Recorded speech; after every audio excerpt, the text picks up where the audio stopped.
Welcome back to Primetime News. And a special welcome once again to our viewers on onespotmedia.com. First this evening, the extent of theft on the new highway is worse than initially thought. The authorities say it's not just fencing that the criminals are stealing, but also equipment. It's one of the issues uncovered by our reporter Dwayne Anderson, who was on the highway Saturday night for hours assessing what it's like on the road after dark. The details in this Primetime News special report.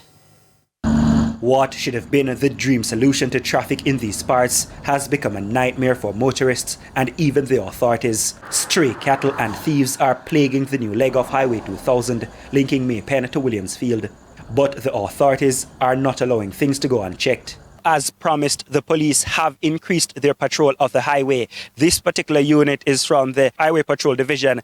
They pulled up here while we were doing some checks of the fencing. They obviously were alerted to the movement in the bushes and they wanted to find out what was happening. We identified ourselves and, all is well. But we also noticed that while they were here, a motorist was passing, stopped to get directions. And after giving the motorist directions, the officers made sure to tell them to proceed with caution because there have been challenges with animals on the highway. There's no evidence to suggest the victims of two recent crashes on the new highway were speeding. But the state of their cars serve as frightening proof of what can happen to vehicles when they collide with cattle on this highway. No, I don't have one of the speed guns used by police officers to test how fast motorists are going. But just based on my experience driving and being around motor cars, I can tell you none of the motorists using this street tonight have been going any slower than 100 kilometers per hour. And going that fast is clearly very dangerous in these parts. Now keeping watch for sightings of cattle is long and boring. The hours pass slowly, and it isn't helped by the presence of some other unwelcomed insects, mosquitoes. Finally, movement in the bushes. Stray cattle. Nope. False alarm. Earlier today, this particular area was lined with cattle.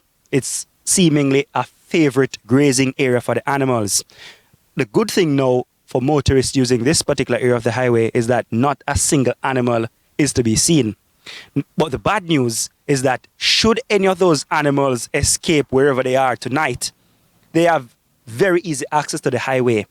This is supposed to be where the fence is, but as you can see, there is no fence.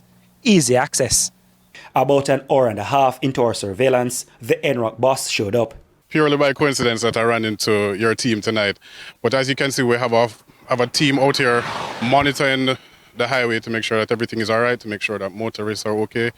If somebody runs into difficulty, we have a team that can help them. So NROC is patrolling. The contractor has a team patrolling as well, and the police are out here. We identify any areas where there might be breaches in the fences that we can respond to quickly. This particular fencing has 9 rows and one other row, or 2 other rows actually, crisscrossed. Now, almost all of them seem to be firmly set in place. Except this particular one. It is loose. Now, I'm no farmer, but just by my estimation, it seems as if this is enough space for a goat or perhaps a calf to come through. Now, in fairness to the authorities, earlier today, while I was observing what is happening on the highway, I saw teams working on the fencing. It would appear this is one area they missed and may need to address. So what we're doing is patching the areas in the fences that there were breaches, right? So we're making sure that anywhere there's a vulnerability, that we're addressing that. But it's not just the fence that is of interest to the thieves. We were told by the authorities that criminals also stole 3 expensive generators used to power lights on the road. Tonight was a good night. No major accidents to report, police officers on patrol, and not a cattle in sight. Now, will that sort of result hold over the coming days? Only time will tell. Reporting from the new highway in Clarendon, I'm Dwayne Anderson for TVJ News.